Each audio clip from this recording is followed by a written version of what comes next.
Hi పిల్లలు, నేను మాదిరాజు భారతి మాదిరాజు. నా గొంతు గుర్తుపట్టారా? సరే, ఈరోజు మీకు ఒక పద్యమును ఒక కథ చెప్పబోతున్నాను. ఆ పద్యం ఏంటంటే, గంగి గోవు పాలు గరిటెడైనను చాలు, కడవడైన నేమి కరము పాలు, భక్తి కలుగు కూడు పట్టెడైనను చాలు, విశ్వదాభిరామ వినురవేమ.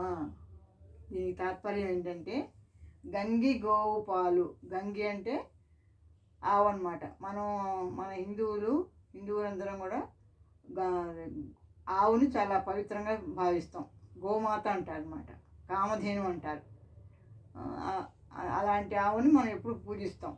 అలాంటి ఆ ఆవు ఇచ్చే పాలు ఒక గరిటెలైన, మన గరిటె ఉంటుంది కదా, వంటల్లో వాడతాం, కూరలో వేసుకుంటాం, అలాంటి గరిటెలైనా సరిపోతాయి. కడవడైననేమి కరము పాలు, పెద్ద బిందె నిండా పెట్టినా కూడా, కడవ అంటే కుండ అనమాట, అంత పెట్టినా కూడా గాడిద పాలు, డాంకి అంటాం కదా గాడిదని, దాని పాలు అన్ని పెట్టినా కూడా ఆ పాలు పవిత్రత ఉండదు. అలాగే భక్తి కలుగు కూడు పట్టెడైనను చాలు. మనం భక్తితో దేవుడి దగ్గర పూజ చేసినప్పుడు ఓ చిన్న దాంట్లో ఇంత మనం ప్రసాదం చేస్తాం, అది కొంచెం పెట్టినా సరిపోదు. భక్తిగా పెడితే దేవుడిని స్వీకరిస్తాడు. అంతేగాని ఇంత పెద్ద గంగాళం కానీ దాంతో పెట్టక్కర్లేదనమాట. అందుకని భక్తి కలుగు కూడు పట్టడైన చాలు, విశ్వదాభిరామ వినురవేమ, అది దీని తాత్పర్యం. అది సంగతి. తర్వాత కథలోకి వస్తే, ఒక వేటగాడు ఉన్నాడు. అడవిలోకి వేటకు వెళ్ళాడు. సరే, అడవిలోకి వేటకు వెళ్తే కొంత దూరం నడిచేటప్పటికి ఒక పులి ఎదురొచ్చింది. పులి ఎదురొస్తే సరే పులి అంటే భయం కదా ఎవరికైనా, మింగేసుకొని చెప్పని. సరే, వెంటనే ఏం చేశాడు, పక్కన పెద్ద చెట్టు ఉంటే చెట్టు ఎక్కాడనమాట.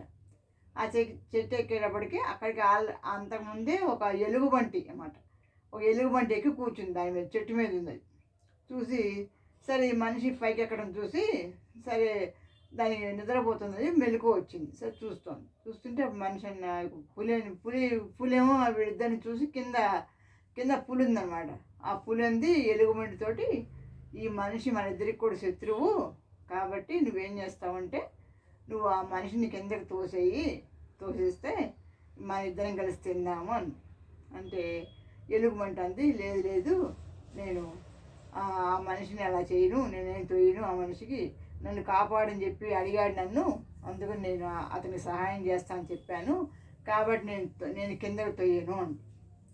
సరే అని చెప్పి, సరే కాసేపు ఉన్న తర్వాత మళ్ళీ ఏం చేసింది, పులి ఇంకో ప్లాన్ వేసి ఇంతలో అసలు ఎలుగుబంటి నిద్రపోతుంటే మనిషితో అందనమాట పులి, ఓ మనిషి నువ్వేం చేస్తావంటే, ఆ ఎలుగుబండి కిందకు దోసేయి, నేను అది తినేసేసి వెళ్ళిపోతాను, నువ్వు నీ దారిని వెళ్ళిపోదు కానంటే, ఆ మనిషి అంటాడు, లేదు నేను అని చెప్పి అంటాడు అనమాట, నేను అలా చేయను అంటాడు.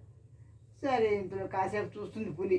చూసి ఎంతసేపు చూస్తున్నా కూడా వీళ్ళిద్దరు కూడా ఎవరు కూడా చేయట్లేదు అనమాట.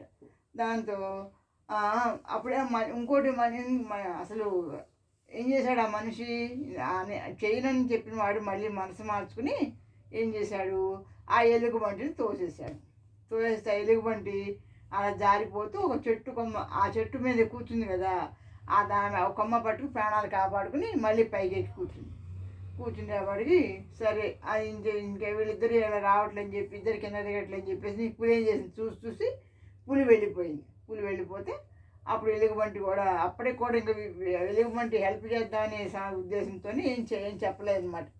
అందుకని ఏం చేసింది, సరే తన దారి వెళ్ళిపోయింది. ఆ మనిషి మాత్రం దిగి చెట్టు దిగుతూ, అయ్యో నేను ఎంత దుర్మార్గుడిని, ఎలుగుబంటి సాయం చేస్తా అంటే ఒప్పుకున్నాను, నేను ఎలుగుబంటి తోసేయాలనుకున్నాను, నేను చాలా స్వార్థపరుణ్ణి అని అనుకుంటూ వెళ్ళిపోయాడు అనమాట. ఈ కథ పేరేమిటి, క్షమాగుణం. అది అందుకని పిల్లలు, మనం పక్క వాళ్ళు ఎవరు ఉంటే జారిపడాలి తప్ప వాళ్ళ మీద ద్వేషం పెంచుకోకూడదు. అది సంగతి. సరే, ఈ వారానికి సెలవు. బాయ్.